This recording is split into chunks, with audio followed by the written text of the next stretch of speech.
Graças a Deus, nós estamos aí na nossa série Regenerados. Diga mais uma vez: eu sou regenerado pela palavra viva.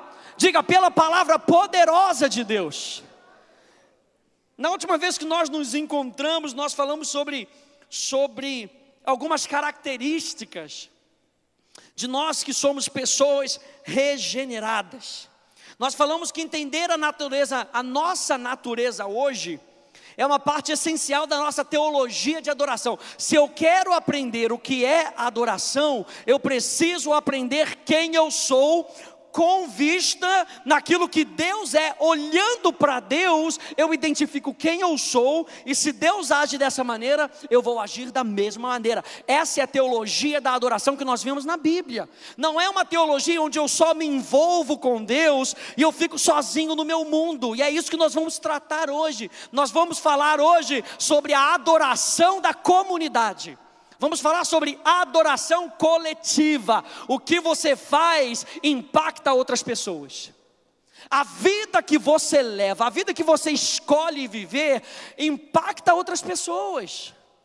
E nós falamos que quando nós olhamos para Deus, 4 coisas nós vemos em Deus. Uma, Deus é criador, ou seja, é um Deus que faz. Deus é rei, ou seja, é um Deus que reina. Deus é trindade, ou seja, é um Deus que se relaciona. E Deus é salvador, um Deus que busca e acha. Com base naquilo que Deus é, que eu acabei de falar para você, nós identificamos quem nós somos. Se Deus é criador, nós somos subcriadores.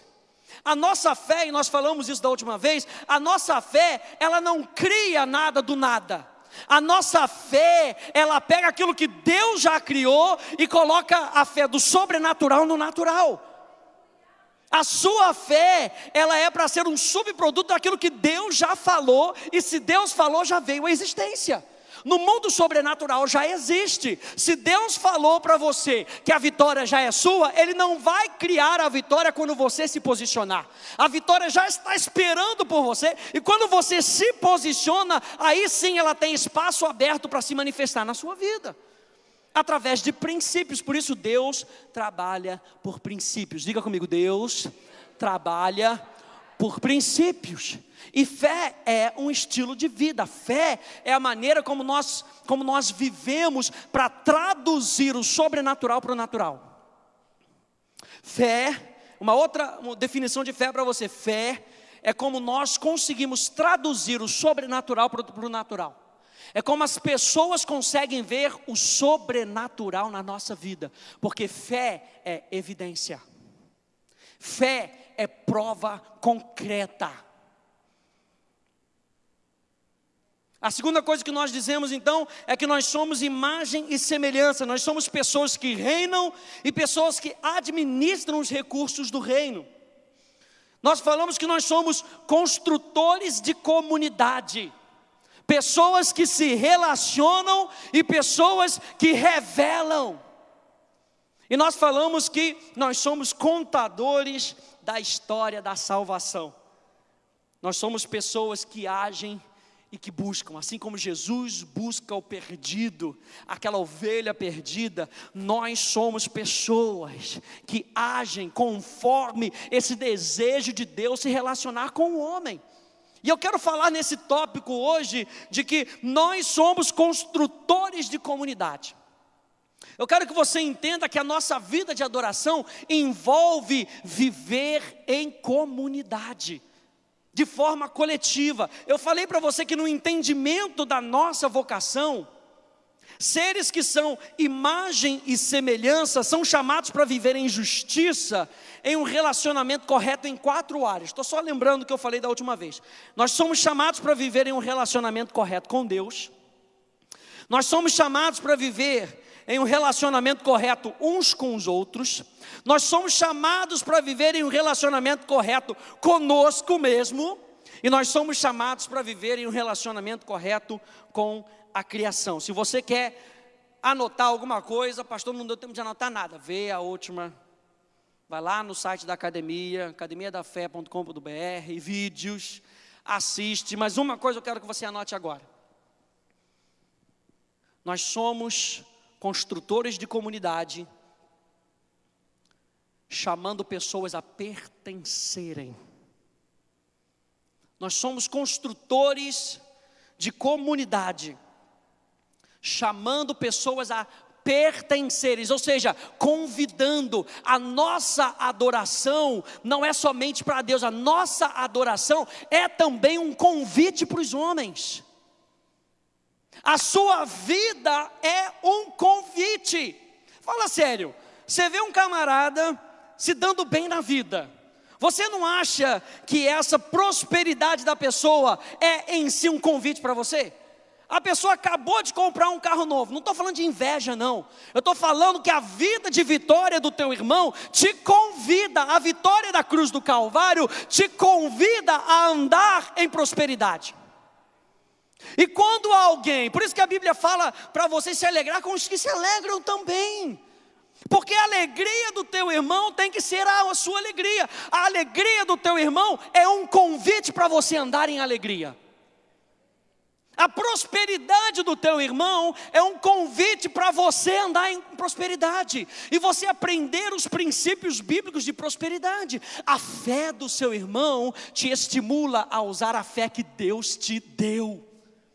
Quando você se envolve com pessoas de fé estimulam outras a andarem pela fé.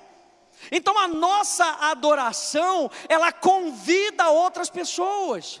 Nós falamos que a adoração é resposta. Nós falamos que a adoração é uma resposta a um valor atribuído.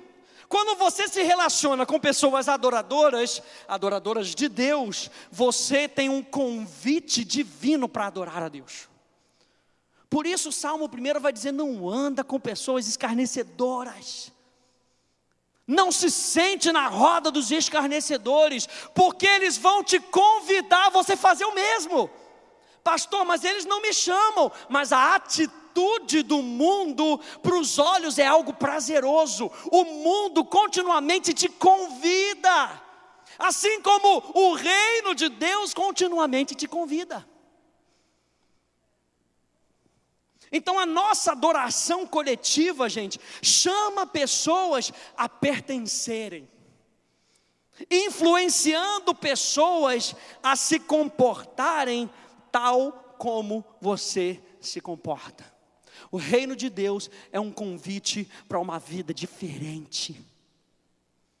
O reino de Deus é um convite a uma vida diferente. Então preste atenção, a nossa adoração coletiva, isso que nós estamos fazendo aqui agora, adoração coletiva, onde há um ajuntamento do corpo de Cristo, a nossa adoração coletiva deve demonstrar os princípios que nós estamos aprendendo até aqui. Ou seja, nós vivemos para responder a Deus. E por isso quando nos reunimos é com base em uma resposta e não em uma iniciação. Ou seja, você não vem à adoração coletiva para iniciar nada. Você continua adorando a Deus. Você continua respondendo a Deus. Deixa eu ver o que o pastor Rafa vai fazer ali, porque se ele fizer um negócio legal, aí eu adoro. Não é com base no que o pastor Rafa faz, é com base no que o Espírito Santo já fez. É com base na nossa resposta ao Espírito Santo. Adoração é você ser tocado no teu espírito. Isso incendeia a tua alma e traz o teu corpo à sujeição. Então, gente, nós vivemos para responder a Deus. E por isso quando nos reunimos é com base em uma resposta e não em uma iniciação sua. Eu vou à igreja porque eu sou chamado pelo Espírito e não para chamar ao Espírito. Eu não vou para chamar o Espírito, para dizer, não, porque eu vou para o culto de oração para chamar a atenção de Deus. Não, quem chama a sua atenção é Deus. É Deus quem chama a tua atenção. É Deus quem te chama, é Deus quem efetua em você o querer e o realizar. É Ele. Nós vivemos com base no valor atribuído, ou seja, nos reunimos para atribuir valor, para declarar a sua grandeza. Quão grande é o Senhor, cantarei, quão grande é o Senhor, e todos hão de ver, quão grande é o Senhor. Gente, adoração, uma vida de crente. Você sabe quando o pastor Hélio fala que um homem espiritual não é um homem normal? É um homem de carne e osso, é um homem que paga as suas contas, é um homem que vai ao banheiro, é um homem normal. A adoração, gente, ela tem que ser traduzida na sua vida e na minha vida, para que outras pessoas entendam o que é adoração. A sua vida normal, não no âmbito da carne, mas a sua vida normal, o seu dia a dia, deve ser uma expressão espiritual. A sua vida normal deve ser uma expressão espiritual, para que as pessoas vejam a grandeza de Deus. Nos reunimos porque há temor, há compromisso, há dedicação, há fidelidade nos nossos corações. Nos reunimos porque esse é o ajuntamento dos filhos que foram libertos, não é o ajuntamento dos escravos. Que não é a senzala, gente, aqui é a igreja.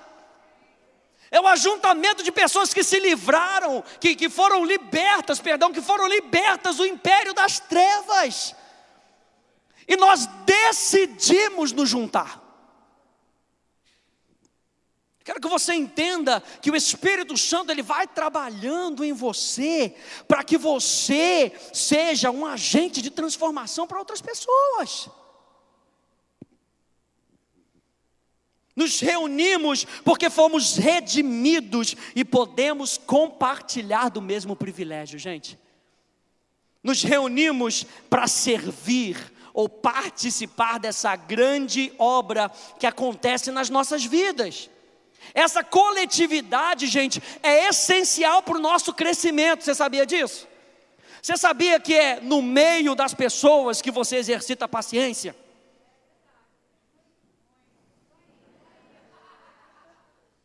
Você sabia que é no meio da coletividade que você exercita amor? O fruto do Espírito não é para você. O fruto do Espírito é para outras pessoas. E Deus não salvou ninguém para viver sozinho. Quando Ele olha para Adão, Ele fala: não é bom que o homem viva só. Olha só, nesse mesmo contexto que Ele cria o homem e cria a mulher, Ele cria a igreja. No mesmo contexto, Deus chama o homem, Ele cria o homem à sua imagem e semelhança. Ele dá uma mulher para que o homem possa cuidar da sua mulher, e a mulher possa ser uma ajudadora cuidando do homem, e haja cuidado mútuo. A igreja é local de cuidado mútuo.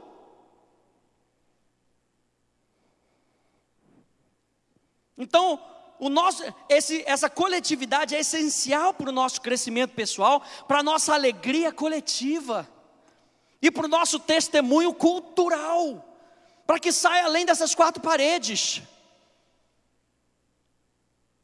O povo de Deus se reúne, preste atenção, porque no mais profundo da sua natureza regenerada, o Espírito Santo nos faz desejar adorar a Deus com o seu povo. O Espírito Santo nos faz desejar adorar a Deus com o seu povo. Adorar a Deus de forma coletiva, preste atenção, olha isso, é experimentar a Deus juntos.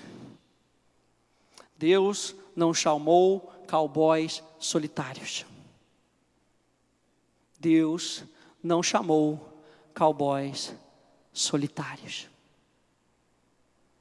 Deus colocou você num corpo. E quando Ele salva você, uma das primeiras coisas que Ele faz é botar você numa família. E família às vezes é complicado, hein, irmão? Família às vezes é complicado.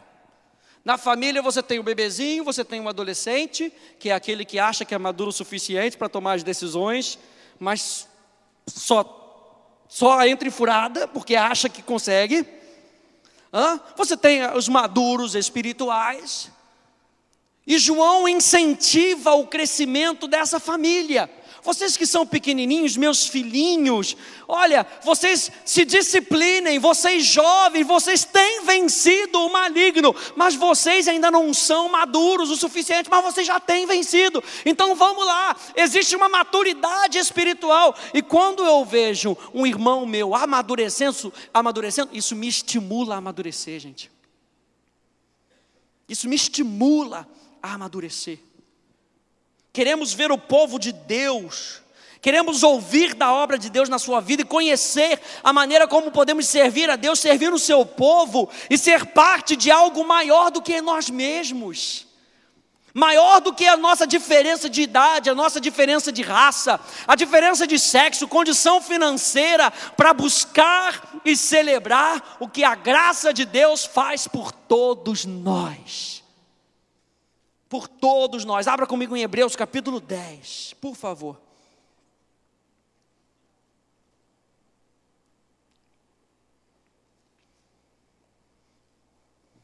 Hebreus capítulo 10.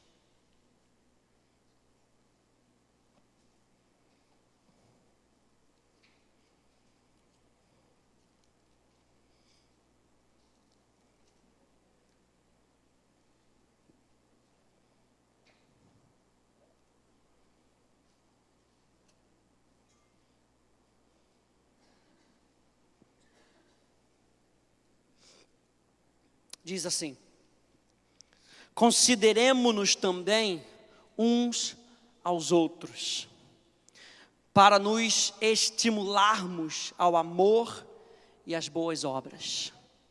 Não deixemos, 24 e 25, não deixemos de congregar-nos, como é o costume de alguns.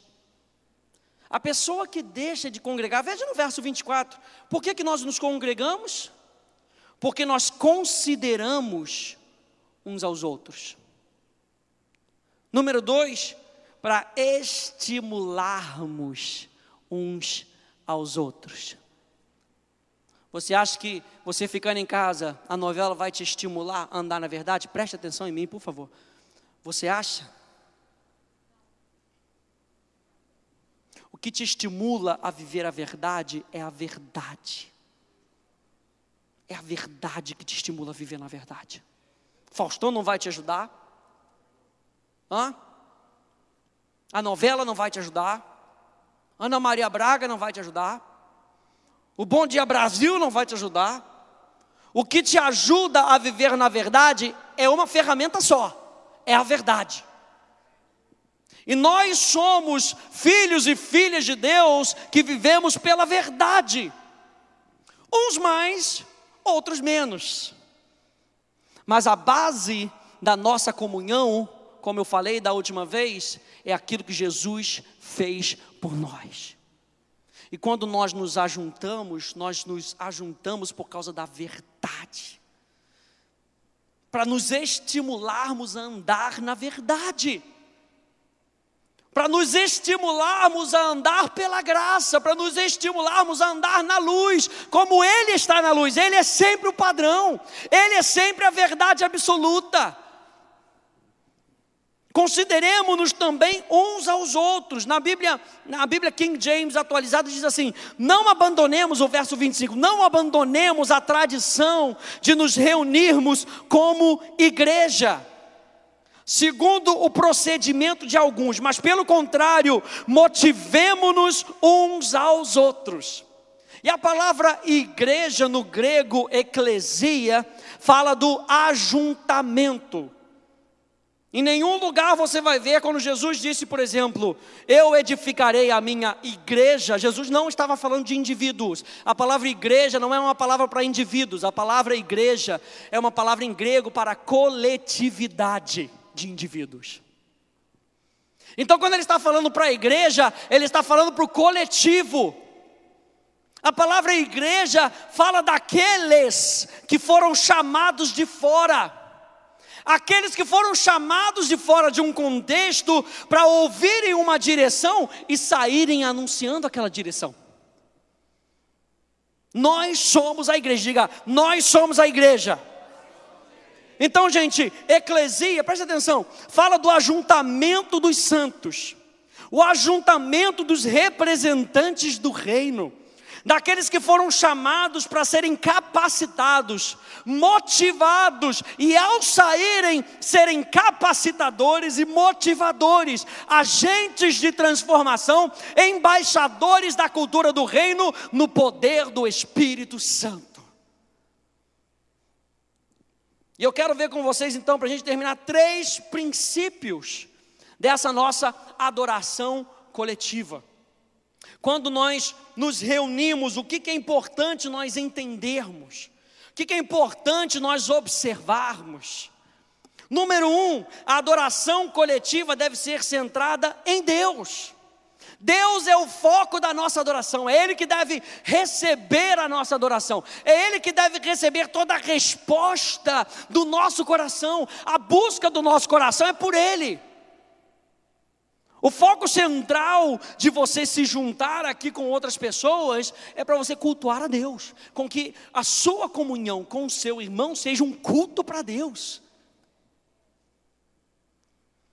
Então a adoração coletiva deve ser centrada em Deus. A adoração coletiva não é uma ocasião para somente ouvirmos um bom sermão, ou cantar algumas músicas, ou fazer com que pessoas se sintam felizes. É uma oportunidade para focarmos em Deus.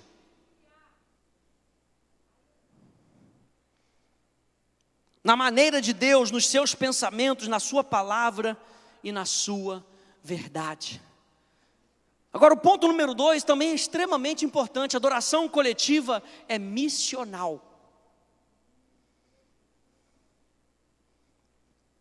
Diga comigo, espírito, alma e corpo. Vê se teu irmão tem corpo aí do lado. Se não tiver corpo, tem alguma coisa estranha, hein? Um vulto, algum fantasma, uma penada. Já repreende logo. A nossa adoração deve ser algo missional. Ou seja, nós somos difusores da cultura do reino de Deus. As pessoas constantemente nos observam para saberem como adorar a Deus. Você pode não estar ciente disso, mas as pessoas novas que entram aqui nessa igreja, elas observam para ver como é que nós adoramos a Deus.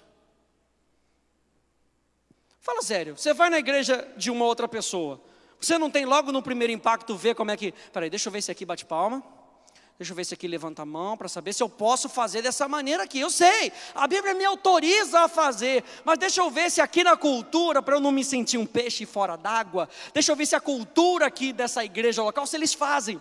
Para que eu possa fazer junto com eles, para que eu possa adorar como eles estão adorando pela palavra. As pessoas entram por essas portas e elas observam como você adora a Deus. Elas observam como você se relaciona com outras pessoas. Elas observam como você age. Porque a nossa adoração, o foco central é a maneira de Deus, e nós somos representantes da maneira de Deus. Então, minha gente, as pessoas constantemente nos observam. Esse é, na realidade, o papel dos sacerdotes. Os sacerdotes no Velho Testamento, o papel deles era representar a Deus. E nosso papel, 1 Pedro, capítulo 2, verso 9, vai dizer que nós somos reino e sacerdotes, para proclamar as virtudes, para representar a Cristo. Nós fomos chamados para representar a Cristo. Vira para o teu irmão e fala assim: você foi chamado para representar Cristo. Aleluia. Eu não vou perder meu tempo vindo para a igreja, porque eu tenho que vir, minha gente. Fala sério. A gente se reúne, a gente adora junto, A gente canta junto, a gente vive junto. Isso é comunidade, gente. Isso é comunidade. E quando eu estou passando por uma tribulação, eu sei para quem correr. Eu corro para a comunidade, que tem vida, que tem verdade. Porque, gente, a primeira coisa que o inferno faz, é tentar te separar da comunidade. Pastor, fiz um pecado aqui. Primeira coisa que ela faz, fica 3 semanas fora, com vergonha. Fica 5 semanas fora. Porque, pastor, estou com vergonha que eu fiz um negócio, coisa e tal, papapá. Como se Deus fosse aquele do cajado, que está pronto para dar na tua cabeça, e Ele usa o seu povo para ser o cajado. Que o povo de Deus mata os seus soldados, é o único exército que mata os seus soldados. Eu não quero nem entrar nessa, gente. Porque o que nós vemos na palavra é um povo que se une. E é isso que nós pregamos, é um povo que se une para trazer para perto. A Bíblia fala para nós exortarmos, a Bíblia fala para nós corrigirmos, a Bíblia fala sobre a disciplina do Senhor. E a disciplina do Senhor é a correção no caminho de Deus. Na igreja nós vamos apontar o caminho certo, nós não vamos tentar fazer um somebody love com você. Nós vamos apontar o caminho certo. E nós vamos apontar que só existe um caminho nessa vida, Jesus Cristo, o Rei da Glória. É o único caminho. Nós nos reunimos porque só há uma maneira, e a maneira dele, o caminho é Ele, e a verdade é Ele. Então, gente, por isso nós cantamos, veja bem, para expressarmos juntos a realidade em que cremos. Por isso nós dançamos, para expressar juntos a liberdade que nos alcançou. Por isso nós ofertamos e dizimamos, para expressarmos juntos a honra que é devida àquele que nos sustenta. Por isso nós ouvimos a palavra juntos, declarando que nós somos governados pela palavra proferida de Deus. Por isso nós ceiamos juntos, declarando que estamos em aliança com Deus e uns com os outros. Colossenses capítulo 3, verso 16, vai dizer assim: habite ricamente em vós a palavra de Cristo. Instruí-vos e aconselhai-vos mutuamente em toda a sabedoria. Deus quer te usar para aconselhar outras pessoas, não é só o pastor.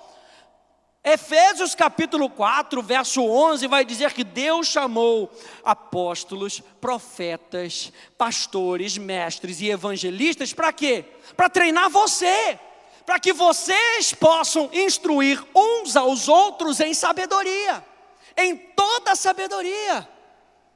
Não é um corpo dependendo de um ofício, é um corpo que sabe se relacionar. Um corpo no qual a vida de Deus flui através de mim, de você. Deus não te chamou para você ficar sentado nesse banco durante 40 minutos só ouvindo o sermão. Você está sendo convocado nessa noite. Se você está pegando a frequência do Espírito, você está entendendo que você está sendo convocado.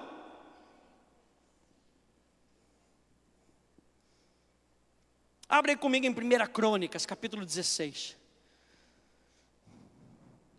Aconselhai-vos mutuamente, diz lá Colossenses, vai abrir em 1 Crônicas, por favor. Em toda a sabedoria, louvando a Deus, com salmos e hinos e cânticos espirituais, com gratidão no vosso coração. 1 Crônicas, capítulo 16, vai nos mostrar a resposta que é típica daqueles que foram libertos. Quantos aí já foram libertos em Cristo Jesus? E 1 Crônicas, capítulo 16, vai dizer assim, verso 23. Cantai ao Senhor todas as terras, proclamai a sua salvação dia após dia. Anunciai entre as nações a sua glória, entre todos os povos as suas maravilhas. Deus está falando contigo, hein? Porque grande é o Senhor, e muito digno de ser louvado, temível mais do que todos os deuses. Porque todos os deuses dos povos são ídolos, o Senhor, porém, fez os céus. Glória e majestade estão diante dele, força e formosura no seu santuário. Tributai ao Senhor, ó famílias dos povos, tributai ao Senhor glória e força, tributai ao Senhor a glória devida ao seu nome. Trazei oferendas e entrais nos seus átrios, adorai o Senhor na beleza da sua santidade. Tremei diante dele todas as terras, pois ele firmou o mundo para que não se abale. Alegrem-se os céus e a terra exulte. Diga-se entre as nações: reina o Senhor. Ruja o mar e a sua plenitude, folgue o campo e tudo o que nele há, regozijem-se as árvores do bosque na presença do Senhor, porque vem a julgar a terra. Rendei graças ao Senhor, porque Ele é bom, porque a sua misericórdia dura para sempre. E dizei: salva-nos, ó Deus da nossa salvação, ajunta-nos e livra-nos das nações, para que rendamos graças ao teu santo nome e nos gloriemos no teu louvor.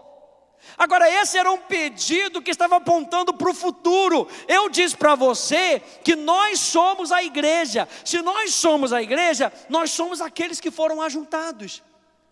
Davi está pedindo aqui: salva-nos, Senhor, e ajunta-nos, e aí te renderemos graças e nos gloriaremos no teu nome. Agora olha para a obra da cruz. Por causa da obra da cruz você já foi salvo, e Ele já te juntou. Então é hora de você se levantar e render graças a Deus, e se gloriar no nome dEle, e exultar no Deus da tua salvação. O Salmo 106:47 vai ecoar essa mesma verdade aqui: salva-nos, Senhor nosso Deus, e congrega-nos de entre as nações, para que demos graças ao teu santo nome e nos gloriemos no teu louvor. Sim, gente, o foco da sua adoração é Deus. Mas saiba que tudo o que você faz será de influência para o outro. Sabe por quê? Porque você é sal. E sal que não salga, joga fora, não tem propósito. Árvore que não dá fruto é cortada. E Deus não está no ramo de cortar árvore. Deus está no ramo de podar árvores. Ele te poda para que você possa ser tudo aquilo que Deus criou você, para que você seja. Ele não está procurando uma oportunidade para te tirar dessa terra. Ele está procurando por oportunidades para que você floresça, estabelecido junto a ribeiro de águas. É Ele que te planta numa igreja, é Ele que te planta numa família para que você floresça. O que Deus está esperando é com que você esteja dentro de uma família para que você floresça. Deus quer que você floresça. E você não floresce buscando ribeiros, é Ele quem te planta. Senhor, obrigado porque nós fomos plantados nesse lugar. E nesse lugar nós florescemos. É nesse lugar onde Deus te plantou. Você pode tentar correr. Se não for direção de Deus, você pode tentar correr. E corre para lá e visita uma, visita duas, visita três. Daqui a pouco você volta. É, pastor, é aqui mesmo que eu tenho que ficar. É. Só que o problema é que a gente quer frutificar sem ser podado. Pastor, estava indo tão bem, rapaz. Seu Bertão do Brecha estava indo tão bem, rapaz. Era para tirar o 10, pastor. Estava tão legal a pregação, estava tão alegre. Mas esse aqui é o problema. Deus poda você porque Ele te ama. Você sabe que a figura no Velho Testamento de poda foi justamente quando Deus ordenou com que o prepúcio do homem fosse cortado. O excesso de carne. Quando Deus te poda, Ele está tirando o excesso de carne da sua vida. E carne é você não ser dependente de Deus.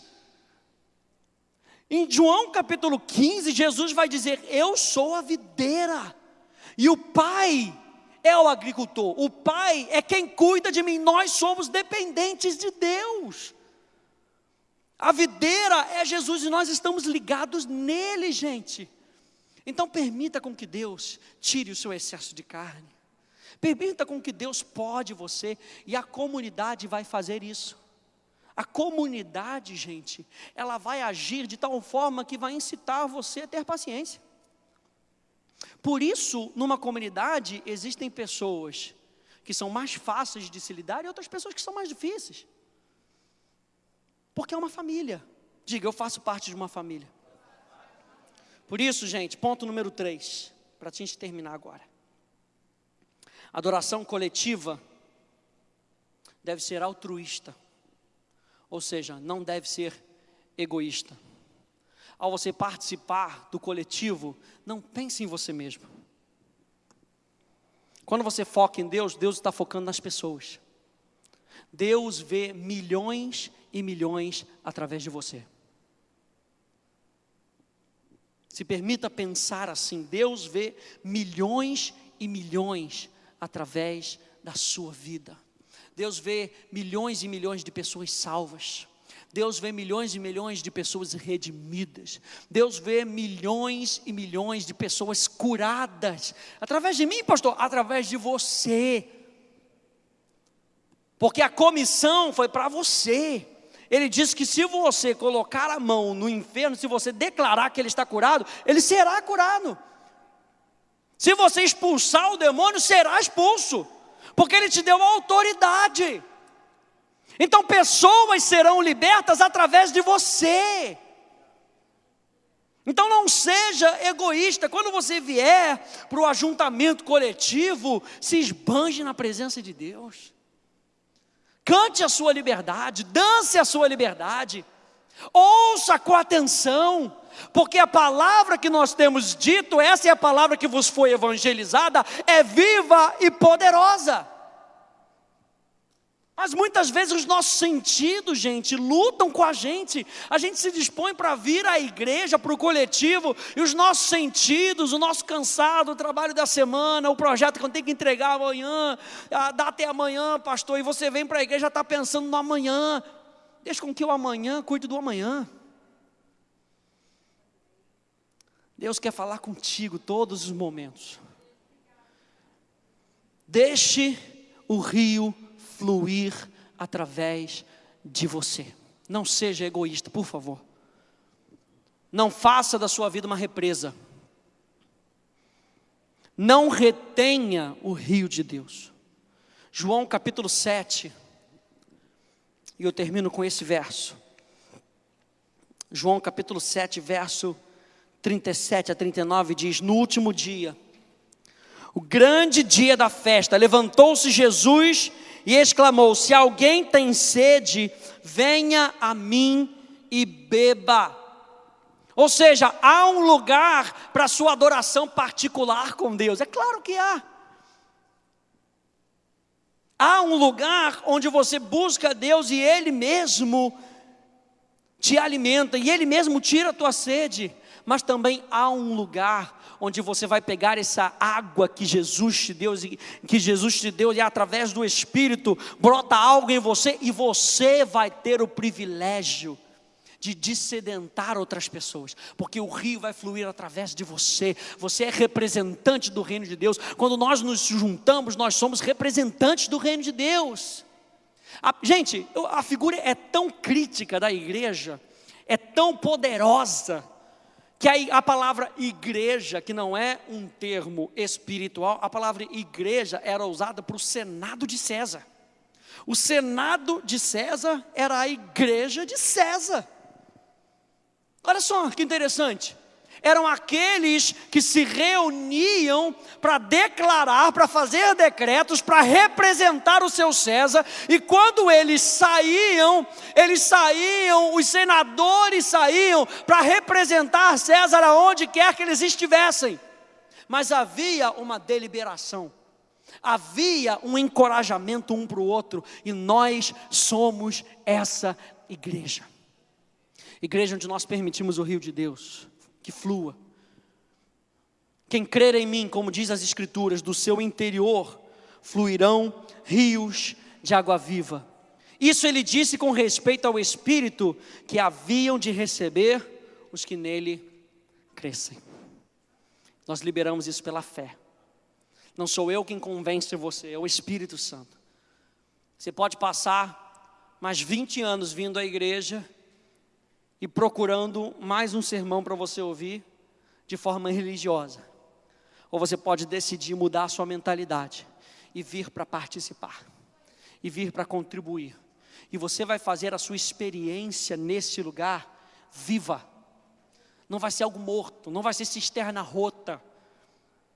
Vai ser algo vivo, você vai se sentir parte. Eu falei para você que a adoração coletiva faz com que outras pessoas tenham esse senso de participação. Onde nós cantamos o nós. Nós estamos aqui para te adorar, nós estamos aqui para cultuar. E todos hão de ver o que Cristo está fazendo em nós, na igreja, a igreja do Senhor Jesus Cristo, somos nós. E nós temos o privilégio, gente, nesse país de nos juntarmos. E nos juntarmos com pessoas que você vai olhar, a pessoa está andando em Vitória. E se a pessoa, porventura, não está conseguindo exemplificar essa vida de Vitória, você que está, você pega e ajuda o teu irmão. Você tem, gente, o professor, o mestre, ele quer ensinar a você para que você ensine outras pessoas. É meu papel como mestre, ensinar você para ensinar outras pessoas. Você sabia que os sacerdotes no Antigo Testamento tinham esse papel também? Não era só ficar ali, a arca, e bota a arca, e tira a arca, e bota o tabernáculo, e tira o tabernáculo. Era papel deles ensinar. Quantos sacerdotes nós temos aqui? Você está aprendendo para que você possa ensinar outras pessoas. Você é luz do mundo. Falei para você que a escola da Tia Cocota já acabou.